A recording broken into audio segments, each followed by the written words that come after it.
Es decir, poder retransmitirla. Claro, ¿cómo no?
Esta composición escuchada se titula Meditación. Es un intermezzo sinfónico de la ópera Thais, que corresponde al compositor francés Jules Massenet. Esta pieza está escrita originalmente para violín solo y orquesta. La versión que hemos escuchado se realiza en una adaptación para violonchelo y orquesta. La ópera Thais, del compositor francés romántico Jules Massenet, se estrenó en la Ópera Garnier de París en marzo de 1894. Como dijimos, esta versión para chelos y cuerda es interpretada por el chelista Hauser, quien nació en Pula, Croacia, y que hoy tiene solo 35 años. Estamos en Radio Flash FM 107.7, en el programa Caminemos Juntos. Es un espacio de CAF, un camino de desenvolvimiento espiritual. Pueden escuchar en vivo a través de internet, poner en la barra de direcciones Flash, Caminemos Juntos y hacer clic en donde dice en vivo. Para escuchar por YouTube, poner CAF, Caminemos Juntos y hacer clic en la solapa de videos. El sitio web de CAF para tener contacto con el camino es www.caf.org. CAF se escribe C con mayúscula y el resto con minúscula. .org, naturalmente con minúscula. Los invitamos a hacernos llegar sus sugerencias y comentarios. Contáctenos al correo electrónico infocaf@gmail.com o a los WhatsApp 3546 538 109 o 538 112. Vuelvo a repetir los números de WhatsApp: 538 109 538 112. Gracias. Estamos en el programa Caminemos Juntos y ahora empezamos con el tema de la entrevista. Y tenemos una persona aquí delante nuestro en forma presencial. Presencial. Que hace mucho que no hacemos presencial. Y es el señor César Maffei. Él es escritor. Amigo nuestro. Amigo nuestro. Estamos leyendo un libro de él y nos ha impactado tanto que ahora lo tenemos acá en presencia. Y ahí lo aprovechamos para hacer una entrevista. Sí. Bueno, buenos días, César. ¿Cómo está usted? Hola, buenos días. José, Manuel, Félix, un gusto estar con ustedes. Y bueno, acá estamos en Santa Rosa de Calamuchita de paseo, visitándolos y bueno, a responder sus preguntas, lo que ustedes gusten. Mire, yo dije que escribí un libro, pero no dije sobre qué.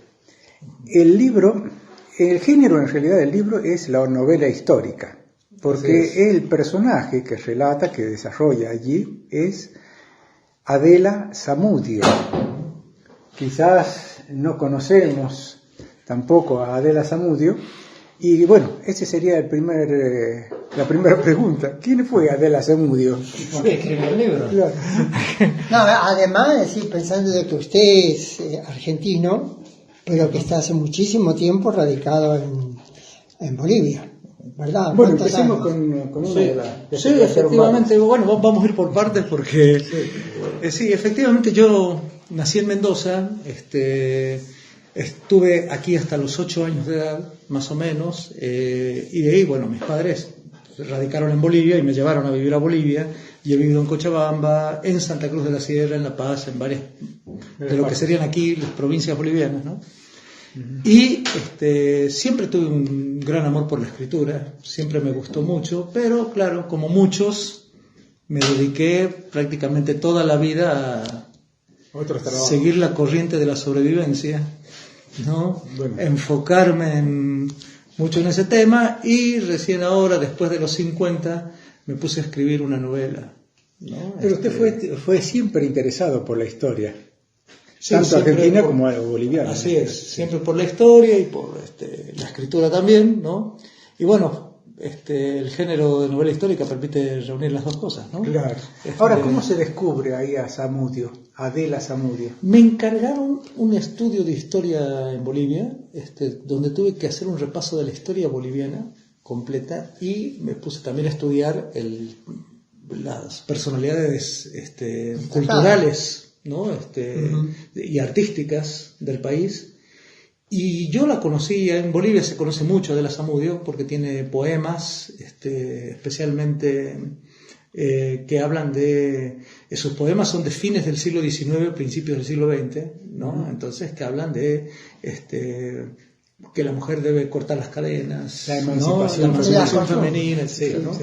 Y uno la conocía por ese lado, pero me impactó enormemente el personaje cuando estudié mejor su vida. Ajá. Me impactó muchísimo, ¿no? Yo soy una persona, quizás por falta, uno admira lo que le falta, ¿no? Y cuando vi tanto coraje en esta mujer, ¿no? Dije, quedé muy, pero muy impactado y me obsesioné con Adela Zamudio. Ese impacto, ahí nomás lo hizo pensar en una posible escritura de una novela. Me puse a ver qué había y no podía encontrar una biografía de ella, a pesar de que había, pero eran biografías muy antiguas con libros muy difíciles de conseguir, ¿no? Uh-huh. Pero eran biografías, no era. Entonces yo dije, esta es una historia que hay que contarla. Uh-huh. Se me metió, no sé, eso fue algo, ¿no? Intuitivo. Sí, se metió y enseguida le voy a contar las razones por las cuales me impactó Adela Zamudio, ¿no? Pero dije, no, hay que escribir, y era el tema que tenía que escribir, era una vida que dije, sobre esto hay que escribir. Yo nunca había escrito novela, así que tuve que pasar de algunos ensayos que había escrito, algunas cosas, a la narrativa, cosa que es extremadamente distinta, ¿no? Porque en el ensayo las cosas se explican, en la narrativa se muestran, ¿no? Entonces, y aparte, y bueno, Adela Zamudio me introdujo en la escritura, ¿no? En el oficio de escribir, y fueron 5 años donde escribía.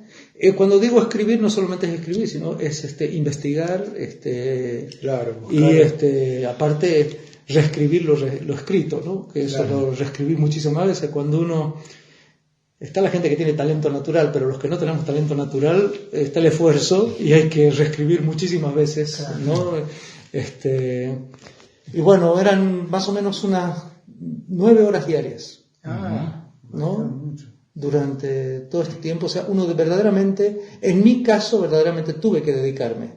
Y se me queda la vida de ella, porque cuando uno lee su libro, ve el personaje, lo ve actuar, lo ve cómo funciona. Y lo que más me impacta es como si usted lo viera desde adentro de ella misma. Uh-huh. Y yo tengo una palabra para eso, quizás un poco atrevida en el caso, porque tendría que ser usted para poder decirlo, pero yo siento que en ese caso el escritor ama a su personaje. Efectivamente, esto me enamoré de Adela Zamudio, claro. Pero verdaderamente. Y he estado así...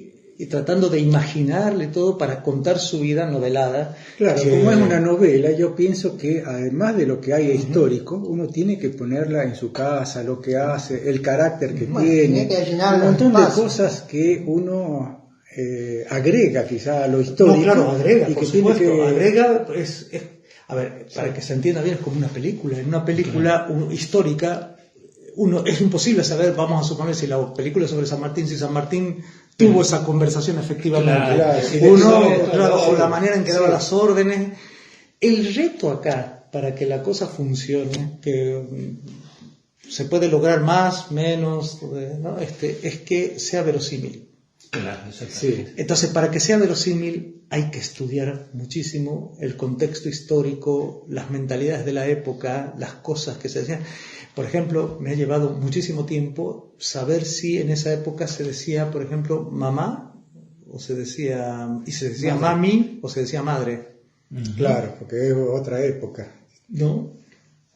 Son épocas distintas. Entonces, uno tiene que hacerlo verosímil en todos los... Y, por supuesto, en las reacciones y en las cosas que les afectaban y que... Claro, eso es meterse en el personaje, saber cómo funciona desde adentro. Pero puesto en esa época. En esa época, Claro. en el contexto. ¿no? Ahora, bueno, Adela Zamudio, ¿cuándo nace? Para ponerle en un contexto histórico. Adela Zamudio nació en Cochabamba en 1854, o sea, a mediados del siglo XIX, ¿no? Ella después se desenvuelve como poeta y escritora en general, porque escribe cuentos, escribió una novela corta, y escribió también ensayos periodísticos y reportajes, un reportaje periodístico impresionante escribió, al final, ¿no? Muy bueno, que causó mucho impacto en Cochabamba, ¿no? Ahora, Cochabamba, cuando ella vivió, era una ciudad de 30.000 habitantes, pero no dejaba de ser una ciudad, ¿no? ¿Por qué? Porque tenía todos los estamentos del gobierno, ella no tenía una vida rural.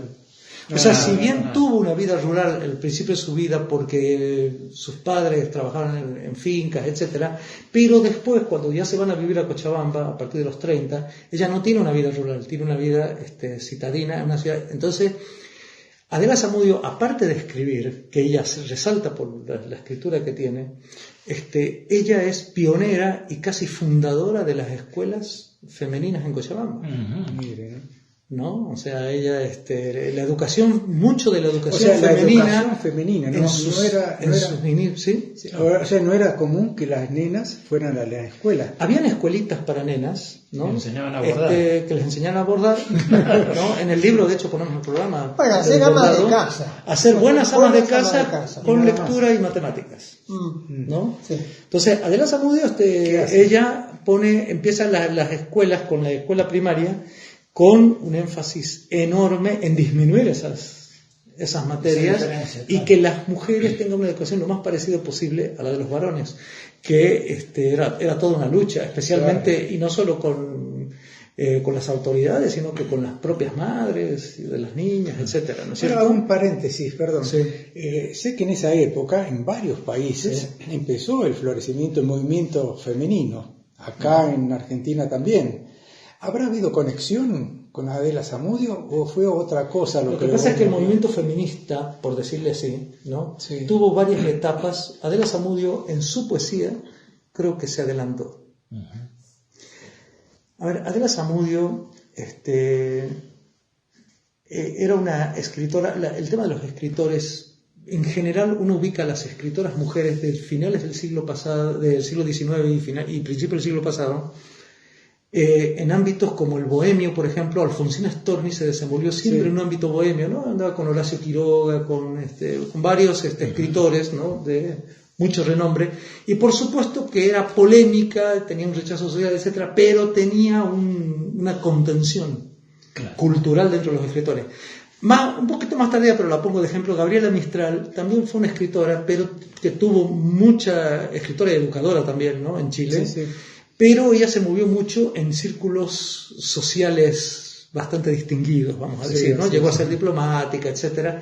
Y hay muchas escritoras que son damas de sociedad, que se han dedicado a escribir, han sido ciertamente transgresoras, pero a la vez estaban en un círculo social, ¿no? Etcétera. Tenían un respaldo. Sí. No sé si un respaldo, porque seguramente eran las ovejas negras, ¿no? Claro, Ojo. pero era una formación. Pero Adela Zamudio no tenía un contexto cultural. Estaba sola. No tenía un contexto cultural porque no había, los escritores no se relacionaban mucho con ella, y los escritores de su tanda, no había de su tanda, eran menores que ella, los que ella llega a conocer mucho. La movida estaba mucho más fuerte en La Paz, ¿no? Claro. Y por otro lado, ella se enfrenta a su propia clase social. Así. Claro.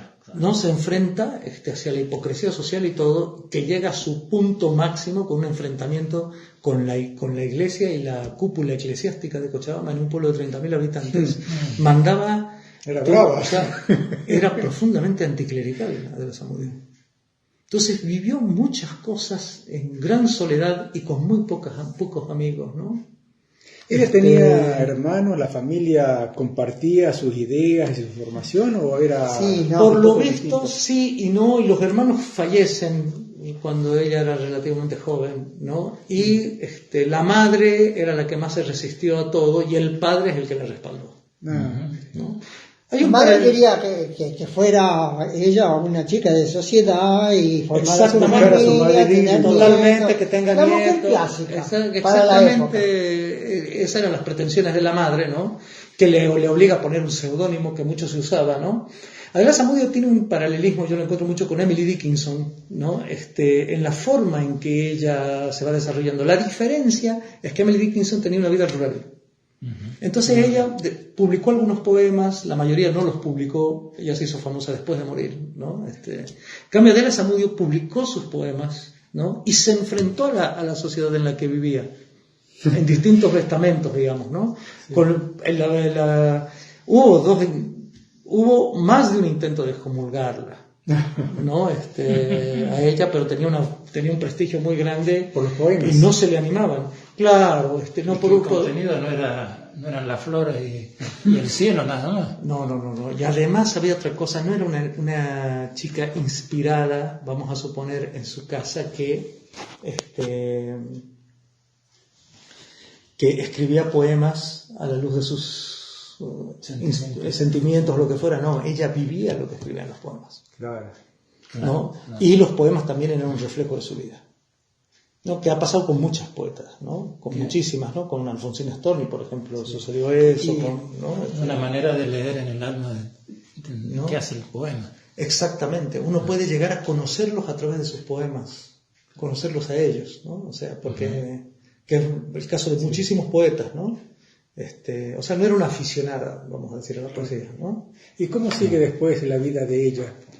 Y ella funda la escuela primaria para niñas en Cochabamba, después funda la escuela secundaria para niñas, la primera escuela secundaria, ella es la directora, ¿no? Para niñas, creando programas, etcétera.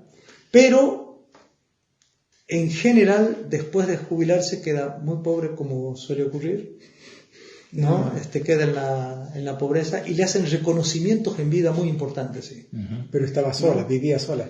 Pero claro, nunca se casó. No, nunca se casó, ¿no? Tuvo pretendientes y tuvo un enamorado que la madre le vetó.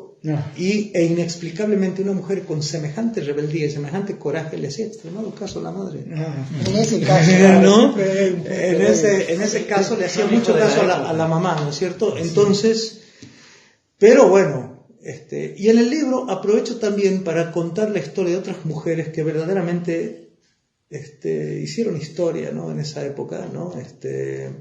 Como Clorinda Mato de Perú, ¿no? Escritora, ¿no? Que se inspiró un poco en Adela Zamudio, después se supo, ¿no? Bueno, y varias mujeres bolivianas también, ¿no?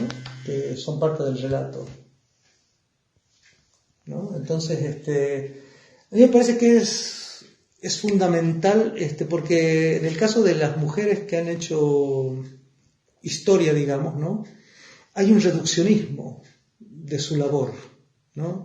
A Adela Zamudio se le ha reducido históricamente a que es una escritora y una poeta, y ella era escritora y poeta, era educadora, pionera en la educación, ¿no?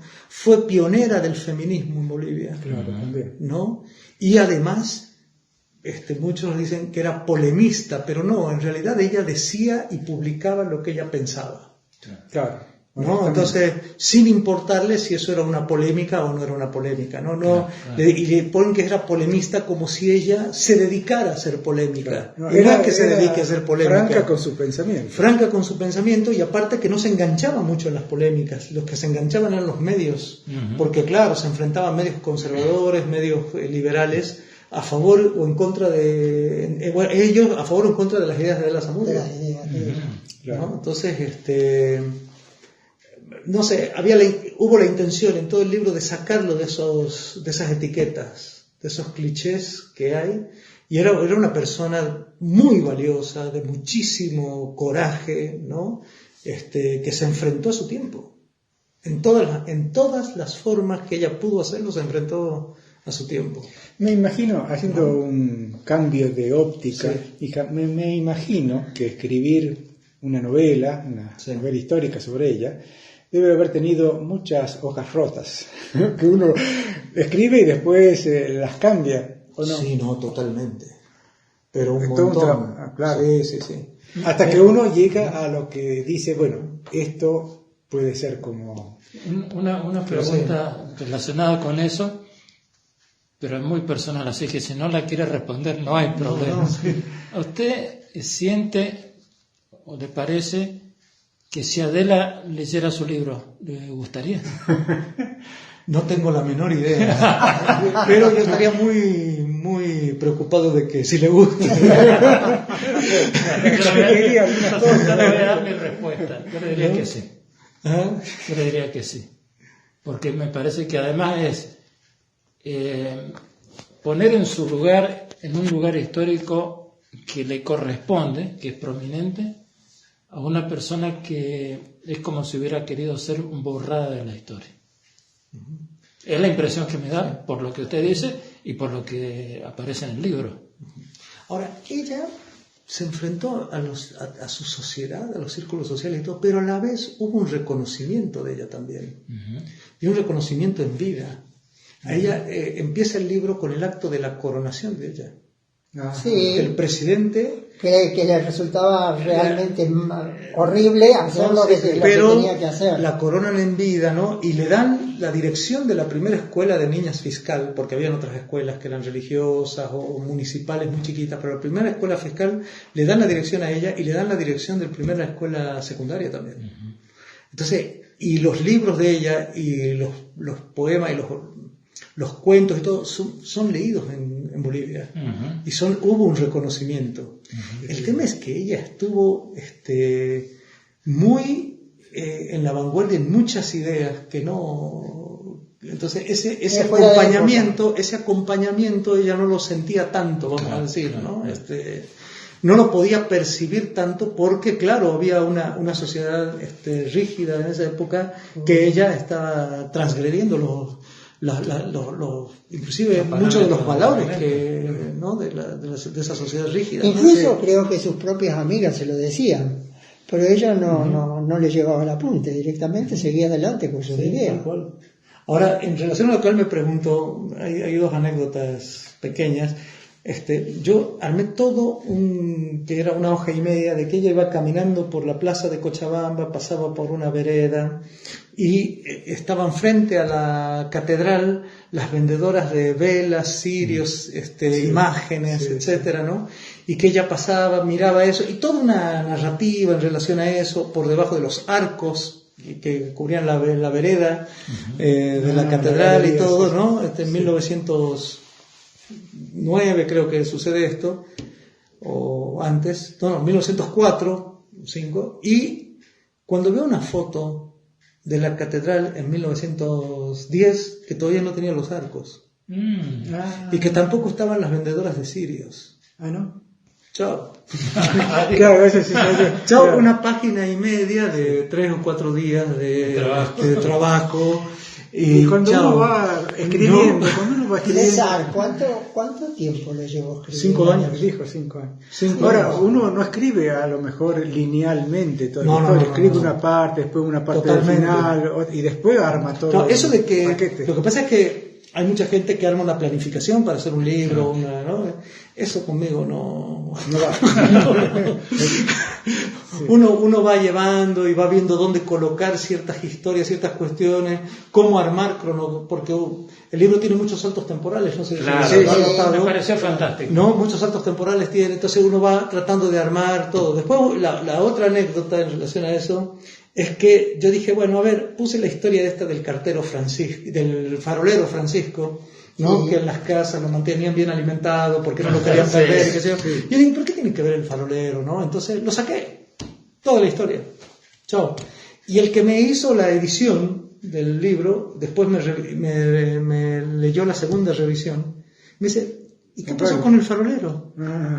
Sí, Francisco, un gran personaje. Ponelo, ¿cómo lo vas a sacar? Entonces él me convenció y lo puse. ¿No? Felicitaciones al editor. Entonces, ese tipo de cosas, y bueno, se parece muy poco lo que ustedes están leyendo a la primera versión que hubo del libro, ¿no? O sea, ahora, si uno va a Cochabamba en este momento, ¿existen museos, casas así, donde estuvo ella, lugares históricos? La plaza principal sigue manteniendo mucho, ¿no? Porque son edificios construidos en esa época, ¿no? Que no han sido derribados, ¿no? Pero en general Cochabamba tiene una modernidad muy grande ahora, ¿no? O sea, ha pegado un salto en las últimas décadas y es una ciudad de mucha modernidad, ¿no? Sí. Pero en el casco viejo siguen habiendo algunos edificios, siguen habiendo algunas cuadras, vamos a decir, que mantienen un poquito ese sino republicano, ¿no? De la época. ¿Hay algún museo relacionado con ella? ¿O algo parecido? Existe una fundación, que es la Fundación Adela Zamudio, que guarda documentación sobre ella, pero un museo propiamente dicho, creo que no es. ¿No? Ahora, como un detalle, el 11 de octubre es el nacimiento de Adela Zamudio y el 11 de octubre es el Día de la Mujer Boliviana. Está hecho ¿Es una casualidad? No, claro, no, lo pusieron un reconocimiento es un reconocimiento póstumo, ¿no? Que recibe Adela Zamudio, ¿no? Y claro, si uno lo ve, en eso me parece muy interesante que Bolivia no haya mantenido en ese aspecto, digamos, todos estos esquemas patriarcales, porque al fin y al cabo es una mujer que no se casó, Claro. que no tuvo hijos, que desarrolló su vocación de manera muy libre a pesar de las presiones de la época, etc. Y esta mujer, el nacimiento de esta mujer es la que conmemora el Día de la Mujer Boliviana.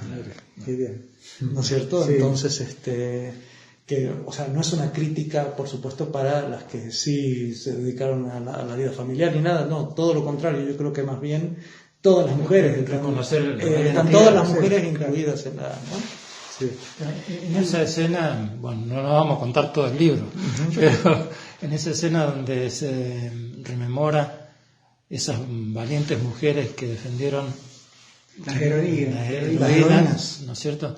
Yo creo que pinta un poco el espíritu de la mujer, no sé si boliviana, pero sí de Cochabamba al menos, y que ama de casa o no, independientemente de la función social que cumpla, del estrato social al que pertenezca, es valiente. No, por Toma las supuesto. armas y van a... No, Goyeneche entra con 4 columnas inmensas a Cochabamba porque estaba muy caliente, porque venía a pelear con Belgrano y se levanta de nuevo a Cochabamba y tiene que volverse. No, hay mucho escrito sobre que gracias a ese levantamiento Goyeneche no llegó hasta Buenos Aires. Ahí lo frenó. Porque estaba diezmado el ejército del norte. Claro. ¿No? Estaba diezmado y Goyeneche iba a pasar, ¿no? Con todo su poderío venía para la Argentina. Todas las cosas juegan. Y el para levantamiento lo hizo volver. ¿No? El levantamiento. Permitió que se rearmara el ejército. Entonces venía con tal fuerza que el gobernador, salen los cochabambinos, así, las tropas. Decirle tropas es mucho, ¿no? Porque eran grupos armados en la época resistentes, ¿no? Salen lejos de Cochabamba para tratar de vencer las tropas de Goyeneche y los aplastan. Entonces queda Cochabamba con muy pocos varones y casi todas las mujeres a merced de las tropas. Entonces rodean Cochabamba, ¿no? Y antes de entrar, el gobernador de Cochabamba dice: firmemos con tal de que no... la entrega. Entreguemos con tal de que no haya muertos. Y no arrasen Cochabamba. Y dice, y las mujeres no quisieron. Sí, ahí están las Y heroínas. las mujeres no quisieron, que eran las mujeres del mercado, ¿no? Mujeres indígenas, chaderas y todo, no quisieron y dijeron: no, vamos a defender Cochabamba. Increíble, ¿no? Y claro, defendieron Cochabamba con lo que había y pasaron, entraron. Fue una barbarie lo que ocurrió en Cochabamba, ¿no? Mataron a todas. No las mataron. No las mataron. No las mataron, pero hubo muchos abusos, muchas cosas. Fue terrible. A los que mataron fue a los pocos varones que habían, a muchos de ellos sí. Ajá. Pero él no la mandó quizás en la batalla cayeron algunas, pero no las mandó a fusilar ni nada parecido, pero soltó a la soldadesca que haga la suya, digamos, ¿no? En Cochabamba. Fue terrible ese episodio de la historia, ¿no? Volvamos al tema escritor, como escritor. ¿Hay otros proyectos para adelante? Sí, estoy con 3. Sí. En el tema novela, estoy desarrollando ahora una novela que es en la época de la independencia, que se va a desarrollar entre Bolivia y Salta. ¿No? Interesante. Claro, porque era el Alto Perú en aquella época. Claro, que era el Alto Perú en aquella época, y Güemes era el comandante de todas las guerrillas en Bolivia. ¿No? Güemes. Sí, Güemes, estaban bajo la tutela de Güemes y también de Arenales, ¿no? También de Arenales, que entre Arenales y Güemes había un problema, ¿no? Entonces, se desarrolla en la época de la independencia, ¿no? Porque lamentablemente la independencia está contada desde la óptica de los próceres. Bueno, de los ganadores, como siempre. No, de los próceres. De los Claro, próceres. sí, Entonces, sí. Belgrano, San Martín, y hubo una independencia en la que no están involucrados los próceres. Sí, sino el vulgo. Y una guerra. En Bolivia hubo una guerra donde no está involucrado Bolívar, Sucre. De hecho, cuando llegó Bolívar, o cuando llegó Sucre, mejor dicho, antes a Bolivia, ya estaba Bolivia, ya no libró ninguna batalla en Bolivia. ¿No? Ya estaba Bolivia libertada, vamos a decir, entre comillas, pero ya estaba... Por la gente que llamaríamos común. Claro, y por grupos guerrilleros, que le llamaban guerrilleros porque no tenían un ejército armado como el ejército de Bolívar de San Martín. Oficial. Perdón, ¿y los otros 2 proyectos para no seguir con ese? Uno es sobre... Estoy haciendo un estudio sobre algunas mujeres artistas en Bolivia, ¿no? Y otro es también sobre estos héroes bolivianos, digamos, y bolivianas, ¿no? De la independencia. Interesante. ¿No? Entonces, estoy viendo eso. ¿No? Estamos con un poquito tiempo en realidad, pero yo quisiera hacer una pregunta para ver si la audiencia por ahí podría tener acceso a los escritos, a los libros que van saliendo. Por lo menos Adela Zamudio. Sí, este libro de Adela, estamos viendo la manera de colgarlo en forma digital y en Amazon, ¿no? Para poder venderlo. Pero es algo que estamos viendo, ¿no? En realidad, ahora se va a hacer la presentación del libro en Bolivia, ¿no? Yo se los he traído antes de que se presente. Ahora que vuelvo para allá se hace la presentación y todo, y bueno, y ahí vamos a ver un poco el tema de la distribución fuera de Bolivia, ¿no? Qué interesante. Bueno, yo terminaría redondeando otra vez la presentación. César Maffei, autor de Adela Zamudio, novela histórica. Adela se llama el libro. Adela se llama el libro, pero es la historia de Adela Zamudio. Muy interesante y bueno, muy bueno todo el conocimiento que tiene del momento, de la idiosincrasia, del entorno de Bolivia en esos lugares, ¿no? Así que bueno, gracias César por habernos compartido todo esto y bueno, y mucha suerte para todo lo demás, lo que sigue. No, más bien muchas gracias a ustedes, un gusto, Gracias. Pronto, gracias.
Eres luz del Ande, ciudad de la paz, con tu poncho blanco, duerme sueño feliz, historia de piedra.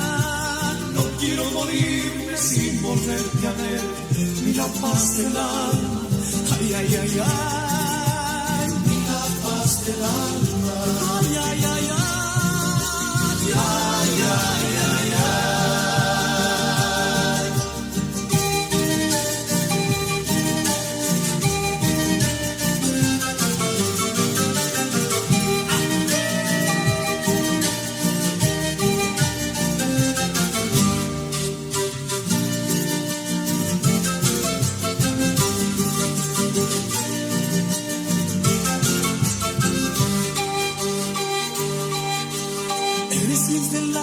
Ciudad de La Paz, con tu poncho blanco, duerme Lima y su sueño feliz, historia de piedra.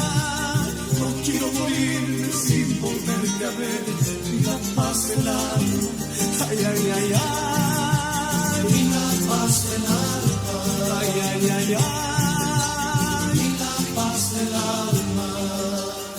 Te hago marca, nunca te olvidé. Mi tierra querida, que desde las cosas del primer amor que nunca se olvida.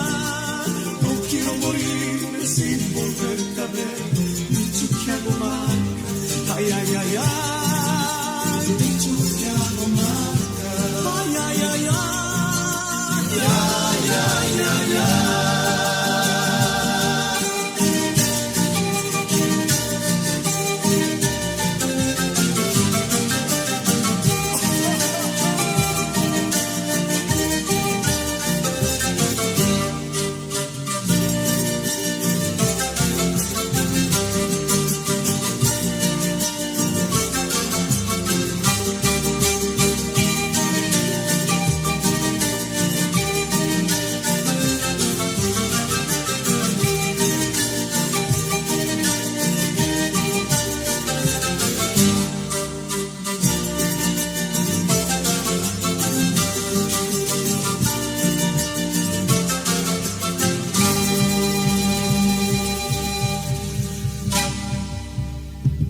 La canción se titula Chuquiago Marca, interpretada y compuesta por el conjunto Los Jarcas, un conjunto de música folclórica originado en Capinota, Cochabamba, Bolivia. Este conjunto fue fundado en el año 1971 y ha tenido diversos integrantes a lo largo de su historia. En principio, Los Jarcas surgió como una necesidad económica para sus integrantes, yendo de pueblo en pueblo, tocando en un principio samba argentina, pues la música autóctona de Bolivia aún no tenía demasiada repercusión.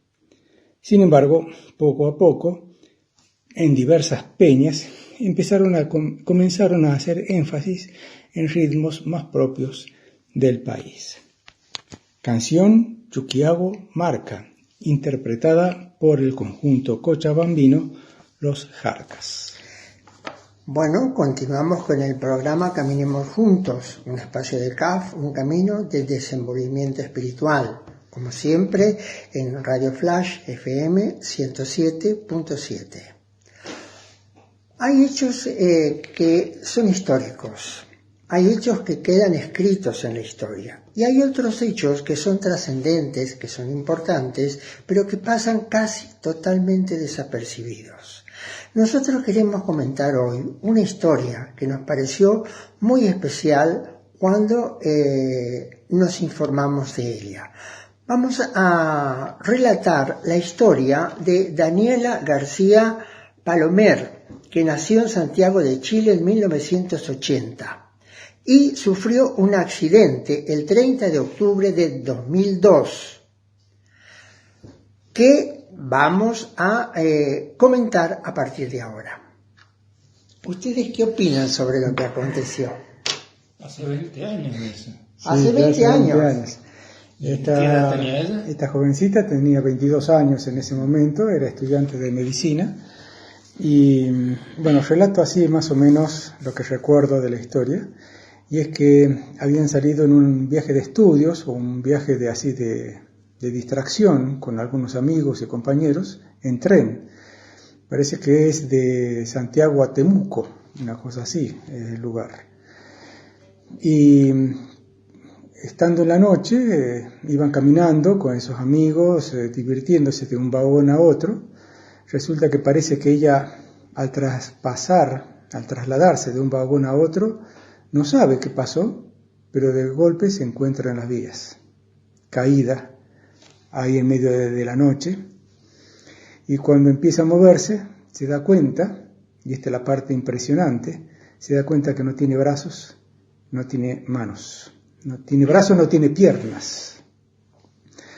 Así parece que el tren le pasó por arriba, de alguna manera, que la dejó viva, consciente, pero sin sus 4 extremidades. Ese es el accidente, la desgracia, lo conmovedor de la historia. Ella incluso cuenta, así en un video que vimos también, que cada vez que recuerda ese momento, le da un escalofrío. No puede creer que ella haya caído ahí y le haya pasado eso. Se estremece todo el cuerpo, se eriza, se pone piel de gallina, ¿no? Porque bueno, es muy bravo. La historia es que después, a partir de allí, empieza toda una trayectoria en la recuperación, la rehabilitación, y el espíritu de ella, que es lo destacable, es lo que se sobrepone sobre todo. Una de las cosas notables que ella relata es la reacción de su organismo, digamos, ¿no? Ella se encuentra tirada, pero todavía no se da cuenta qué le ha pasado. Entonces se quiere incorporar y se cae. Es como que no sabe bien qué le pasa. Entonces se mira las piernas y ve el pantalón ensangrentado y parte de una pierna y de la otra no las tiene. Algo similar con los brazos, no sé a qué altura fueron. El hecho es que ella en ese primer momento es como un shock porque ni siquiera se da cuenta dónde está, qué fue lo que pasó. Y luego empieza como a rememorar. Cree que es un sueño, creo. Claro, incluso debe eso. despertarse. Dice, voy a seguir durmiendo a ver si después... Pero se da cuenta que eso tiene unos visos de realidad terrible. Y bueno, ese es el punto. Ella recién ahí comienza a tomar conciencia de lo que realmente le ha pasado. Y la misma madre parece que, a pesar de todo lo que ve, todo lo que sabe, de todo lo que se entera, es como que no lo puede creer, no lo puede aceptar. Es interesante todas las cosas que ella cuenta, e inclusive creo que escribió un libro donde cuenta toda su historia, ¿no? Sí, el libro que él escribe, Félix, se llamaba Elegí vivir. Elegí vivir. Elegí vivir. Y ahí ella relata realmente toda su experiencia. Pero hay algo notable, así en la descripción que hacía Félix. Por ejemplo, dice, cuando a ella toma un poco conciencia de que no era un sueño, dice, no sentía ningún dolor. Fíjense en qué situación estaba, y dice, no sentía ningún dolor, lo único que sentía es un gran escalofrío. La historia no relata más qué sucedió, sino ahí ya cuando ella se encuentra en el hospital, internada. Y comienzan recién, pareciera, cuando ella es internada, es decir, los dolores verdaderamente terribles, que decía que a veces eran como agujas o como si la estuvieran quemando. Es decir, era realmente un sufrimiento intolerable. Y la madre, junto con ella, no sabían qué hacer para mitigar esos dolores. Dos asuntos interesantes, o sea, interesantes de cierta óptica, terrible para la persona. Y es que en digamos, situaciones de guerra, de grandes accidentes, de ataques inclusive a la persona, los primeros momentos es como que la adrenalina, no sé bien cómo funciona el cuerpo, hace que uno no sienta el dolor, no se dé cuenta de las heridas que tiene. Por eso hay actos de valentía incomprensibles en una batalla en que medio muerto el hombre sigue batallando. Es que todo el organismo se defiende de tal manera para poder seguir funcionando. Y el otro aspecto es el dolor fantasma, es decir, el dolor lo siente, eso es inevitable, es así. Pero no tiene más los miembros, ella siente el dolor en esos miembros que no tiene. Eso también está estudiado. Y el dolor es real. Justamente no le es llaman fantasía. dolor fantasma. Claro, el dolor fantasma porque siente que el dolor en los brazos, siente el dolor en las piernas y en las cosas que no tenía. No tiene, sí. Incluso recuerdo una historia también, haciendo un paréntesis de lo que se está relatando, de un señor que también había perdido un brazo y él decía que lo tenía a la mano, que no existía, que la tenía cerrada en un puño y que se clavaba las uñas en su palma y le daba dolor y estaba tenso en un brazo que no lo tenía cortado todo el brazo. Bueno, ese es el relato. Y tenía un dolor fantasma porque el organismo, la mente, lo reconocía todavía el dolor. Allí pasaba que, para concluir este relato, es que hay alguien que hace una imaginación, pone un cuarto donde este señor, que le faltaba un brazo, pone una serie de espejos, construyen una serie de espejos para que él ponga el brazo y hay una ilusión óptica que la mente piensa que está el otro brazo al ver el reflejo del que tenía.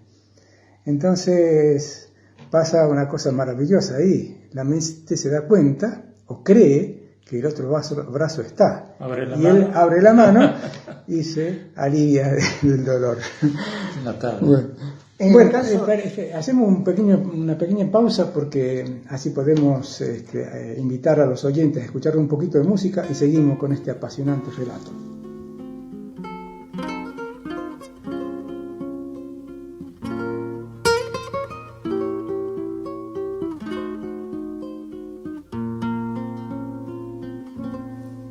Gracias a la vida que me ha dado tanto, me dio dos luceros que cuando los abro perfecto distingo lo negro del blanco y en el alto cielo su fondo estrellado y en las multitudes el hombre que yo amo. Gracias a la vida que me ha dado tanto, me ha dado el oído que en todo su ancho graba noche y días, grillos y canarios, martillos, turbinas, ladridos, chubascos y la voz tan tierna de mi bien amado. Gracias a la vida que me ha dado tanto, me ha dado el sonido y el abecedario, con él las palabras que pienso y declaro, madre, amigo, hermano y luz alumbrando la ruta del alma del que estoy amando.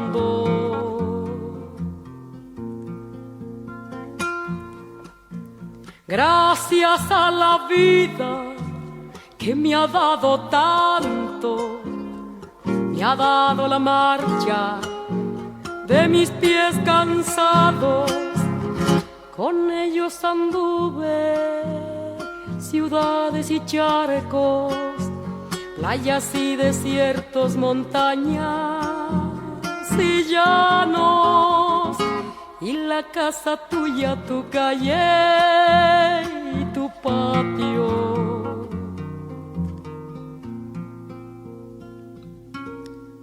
Gracias a la vida que me ha dado tanto, me dio el corazón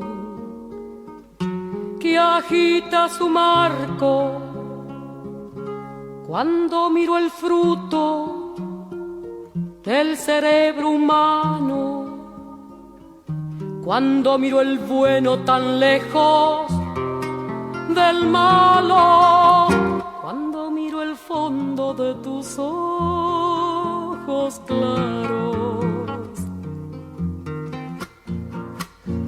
Gracias a la vida que me ha dado tanto, me ha dado la risa y me ha dado el llanto.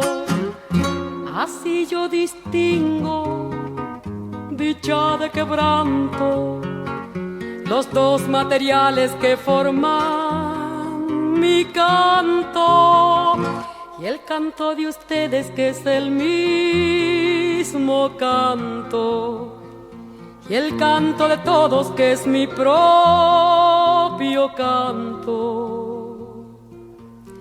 Gracias a la vida.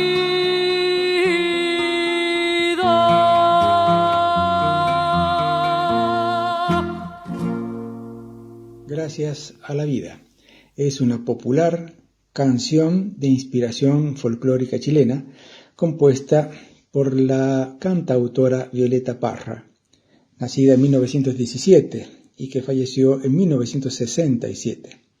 Esta es una de las artistas que sentó las bases del movimiento artístico conocido como la Nueva Canción Chilena. Violeta Parra fue una artista, música, compositora y cantora chilena, reconocida como una de las principales folcloristas en América del Sur.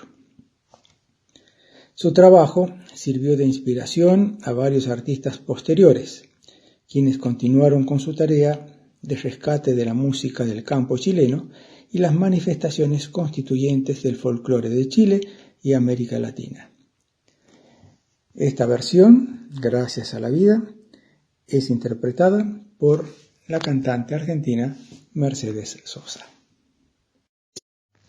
Continuamos con el relato que estábamos comentando de Daniela García, que había perdido prácticamente los 4 miembros. Una de las cosas notables era que para calmar el dolor, el último recurso que le habían aconsejado era el Reiki. Entonces eso le ayudó mucho, dice ella, eso cuenta en su libro. Y dice, Reiki me ayudó a mitigar los dolores, no me los hizo desaparecer, pero me ayudó a mitigarlos. De todos modos, yo recibía permanentemente, decía ella, la visita diaria del médico que me atendía personalmente, que era el doctor Vargas. Y él venía a toda hora, es decir, todos los días, aun cuando terminara a las 10, a las 11 de la noche, si su recorrida por la clínica o el hospital donde estaba internada, iba a verla.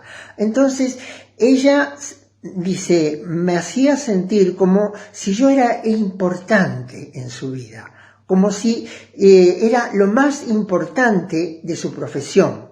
Eso me ayudó mucho. Y lo que me ayudó mucho también, dice, es el cariño que recibí de todo el personal del hospital y además de muchos amigos y de muchos desconocidos que me hacían llegar un montón de regalos y flores y que de alguna manera me hizo pensar, yo quiero vivir, he elegido vivir. Y eso es el esfuerzo que ella hizo a partir de ese momento. Claro, aparte de todo el apoyo que hay de familiares, amigos, conocidos y desconocidos, porque esto se hizo una noticia muy popular en Chile al día siguiente, y se siguió muy de cerca todo su caso, se hizo muy popular, entonces tenía muchas personas que la estaban siguiendo y orando por ella.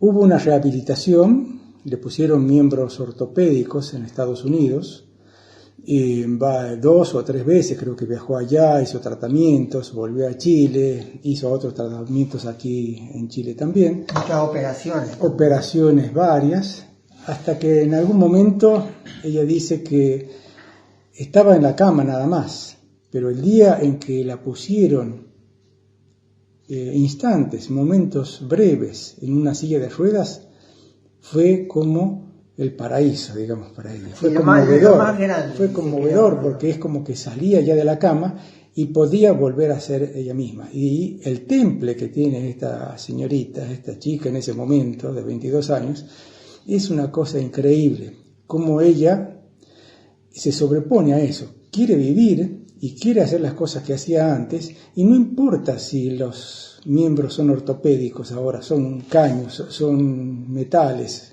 son pinzas que se mueven. Sigue estudiando, agarra la lapicera con un gancho y sigue escribiendo. Es como una pinza. Claro, y sigue estudiando medicina. Se lo ve en la película, sí, escribiendo. Y se recibe de médica. Se recibe de médica. Y se dedica justamente a todos los enfermos que están imposibilitados físicamente. Se especializó, mejor dicho, en aquello que ella lo sintió en carne propia. Claro. ¿No es cierto? Creo que en este momento es jefa de un área, de un instituto que se llama Teletón, que se dedica a la movilización de personas que tienen incapacidades así motrices. Realmente es para agradecer, ¿no? Digamos, como que uno no termina de tomar conciencia, sino a través de situaciones como estas, la bendición que uno tiene de tener los miembros que le funcionan, sí, claro. Una vista que funciona, un cerebro que sigue mal sigue funcionando, tenemos nuestros ruidos y nuestras cosas, pero siguen dando, y a veces uno, somos seres humanos, nos quejamos de nuestros dolores físicos. No puedo pensar lo que significaría para ella, y me da vergüenza, pero es así. Me da vergüenza porque yo me quejo de mis terribles dolores, que ni son terribles, ni son nada, ¿no es cierto?, en comparación con lo que pasa a esa persona. Sí, qué increíble que es también el impacto. Estas cosas que son a veces desconocidas, que de golpe se ve una persona que sobresale, que tiene un temple así y un espíritu tan feliz, tan pleno, se transmite a toda la humanidad. Yo he buscado en Facebook comentarios sobre el libro de ella, que se llama Elegí Vivir. Y me llamó la atención un comentario de una señorita, me parece que es una jovencita de 16, 18 años, y dice así: lo leí 30 veces, el libro, 30 veces, porque me sostiene, me da fuerza, me da energía en los momentos de mayor decaimiento, de mayor dolor. Entonces, iba ya 30 veces que lo leía el libro. Claro. Es decir, estas cosas llegan a veces a sembrar una semilla en las almas, en los corazones de las personas, y uno no sabe hasta dónde puede llegar esa acción, ese espíritu que tiene una persona. Hay otro detalle interesante. Cuando todavía estaba en el transcurso del accidente y ya en curación, la madre es odontóloga, el padre es médico anestesista, es decir, es una familia bien acomodada y todo lo demás, es decir, son personas de un nivel cultural notable. Pero la madre, cuando le hacen la entrevista, decía, ¿cómo va a ser nuestra vida a partir de ahora con ella? Porque ella era la única hija mujer de 5 hermanos. De 5 hermanos. Pero ¿cómo va a ser la vida nuestra en la familia a partir de esta situación? Y resulta que cuando nosotros estábamos con ella, vimos que lo tomaba con demasiada naturalidad. Y incluso ella trataba de reconfortarnos a nosotros en vez de hacer a la inversa. Entonces, eso explica el espíritu o el alma que podía tener esta persona para que realmente pudiera vivir la experiencia que vivió. Y en la película nosotros la vemos andando en bicicleta con lo que ella llama su pololo, que Sí, una bicicleta doble. Sí, una bicicleta doble, que es el novio. No en aquel momento. Sí, ahora ya es el esposo y tiene 3 hijos ella. Sí, impresionante la historia, conmovedora toda la vida de ella, impactante todo lo que ha vivido. Bueno, es un ejemplo más de nuestra vida y bueno, es algo que queríamos compartir para que caminemos juntos también con estos ejemplos extraordinarios, brillantes. Fin. Sí, fin. Acá. Nos vemos el próximo domingo. Sigamos caminando juntos. Están invitados a partir de las 9 horas aquí en Radio Flash FM 107.7. Un abrazo para todos.